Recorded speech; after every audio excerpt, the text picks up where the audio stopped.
Movies, video games, and TV shows or anime like Cowboy Bebop, it's all a distraction. Everything is temporary. Watching or playing something is only temporary. But so is life. In life we need an escape from reality. An escape from this shitty ass world. You're gonna carry that weight. The weight of the world on your shoulders. We need entertainment to take us out of this world, and so we can take a break, get lost, and invested in another one. Mild spoiler warning, I won't be talking about anything major, but I will be talking about some of the themes in the show, if you care about that kind of thing. But I will be talking about the ending of the show in this video, but that'll be towards the end of the video, and I'll give a spoiler warning just in case you haven't watched the show. So, just so you guys know, just keep that in mind. Cowboy Bebop. At first I didn't understand all the hype and why it was so popular when I first started watching the first few episodes. I did very much enjoy it, had a great cast of characters, they went on fun adventures to catch bounties, but one of the best animes? I don't know. But the further I got into the series, the more hooked I got.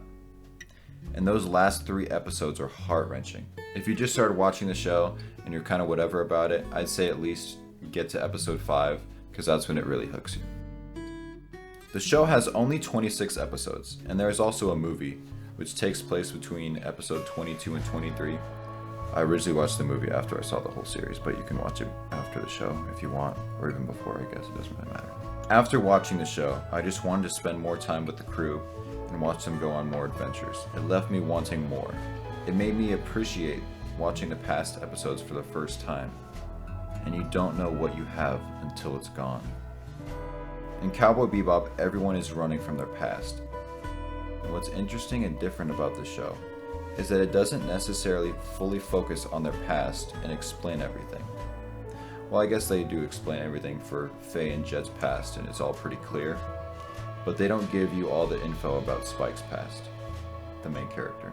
I want to know more about Spike's past with the Syndicate and his relationship with Julia and Vicious.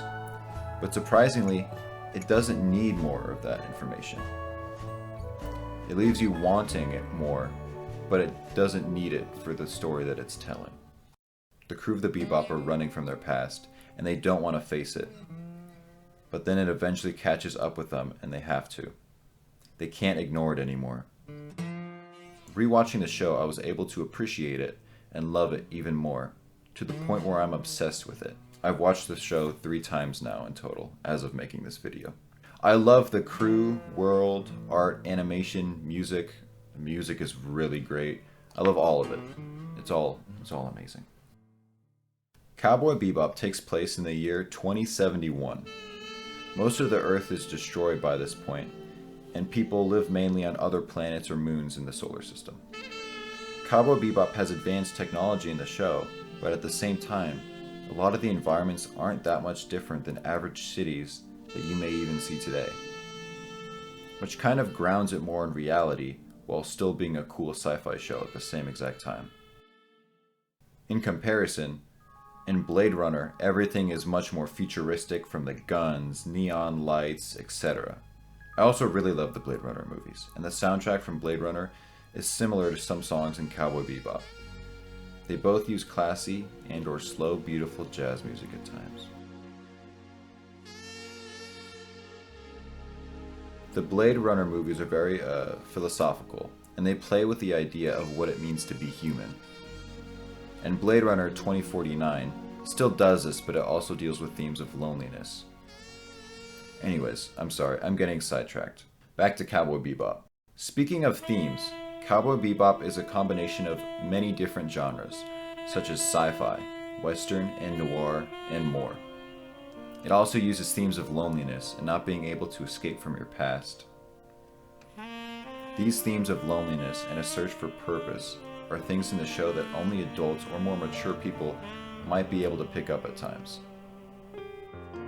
Life is painful, and sometimes you want to forget or ignore the past, but you can't always run from it. In Cowboy Bebop, Spike has a very chill, laid-back, and sometimes even lazy demeanor. But deep down, he just doesn't care about anything. Spike feels nothing, and he doesn't even know if he's alive. and this is because he has no fear of death. The landing wheels aren't retracting! Yeah, and the number 2 nozzle won't work either. What? Are you for real? We can't land Well, without them! I knew I should whatever have come here. happens, I'm only 18. happens. I don't... Spoiler warning, from this point on I will be talking about main plot points and also the ending of the series. If you want to watch the show, it's on Netflix. It's also on Blu-ray. The movie is a little harder to get because the Blu-ray versions of it for America aren't in production anymore. You can still buy it online, I think like used for like 30-ish bucks. But if you want it new, it's around 50-ish on Amazon.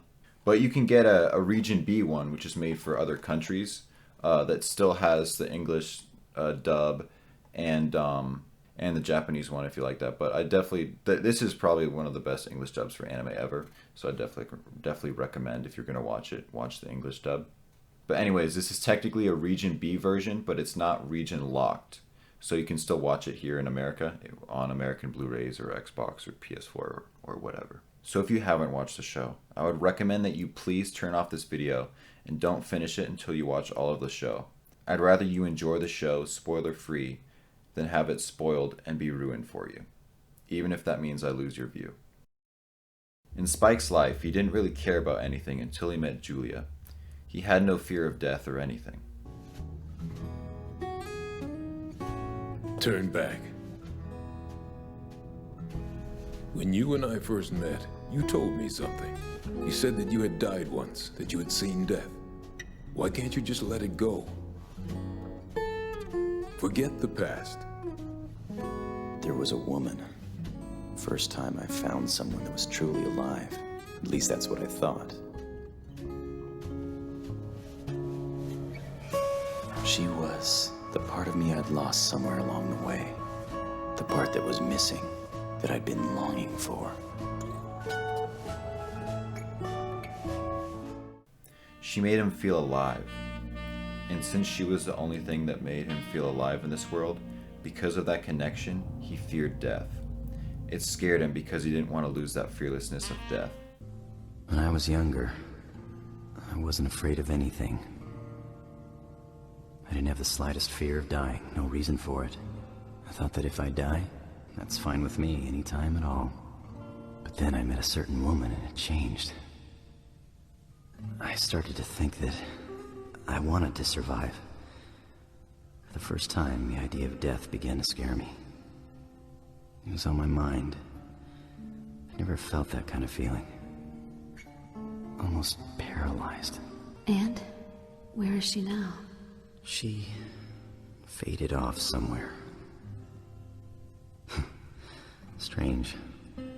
You're the first person that I ever said this to. The Bebop crew don't always get along, but they all need each other. They are stagnant, haunted by their past, unable to escape it, and thus not being able to move forward in their life. At the end of the series, Spike has to face Vicious and confront his past. While it did set him free, it also cost him his life. Bang!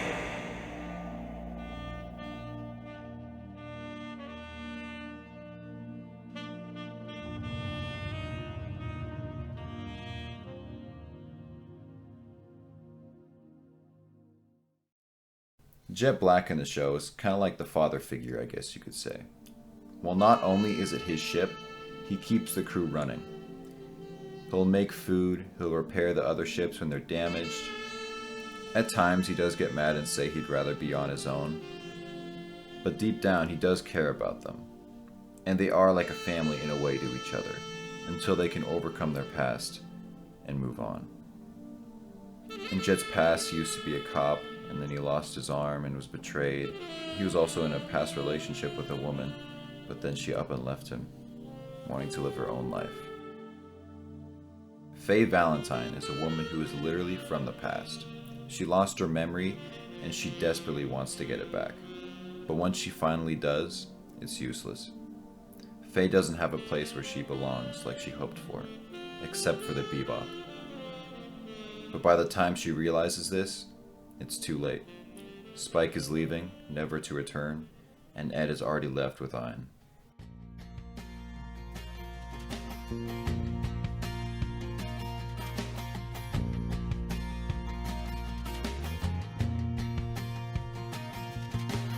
Edward is an interesting character in the show. When she is first introduced in episode 9, you think that she'll be annoying as a character. However, she's actually a great addition to the crew. While she doesn't do that much, to be honest, she is the comic relief and is a funny, quirky character. We're here! Welcome, visitors! That lunkhead. Lunkhead! Ed, I need a favor. What? Overall, Cowboy Bebop is one of my favorite shows. It's a show about the past and how you need to move on in life despite it. I'm just an idiot that cares about this show a lot, and I want to know what you guys think. I want to hear your thoughts in the comments below. What does this show mean to you?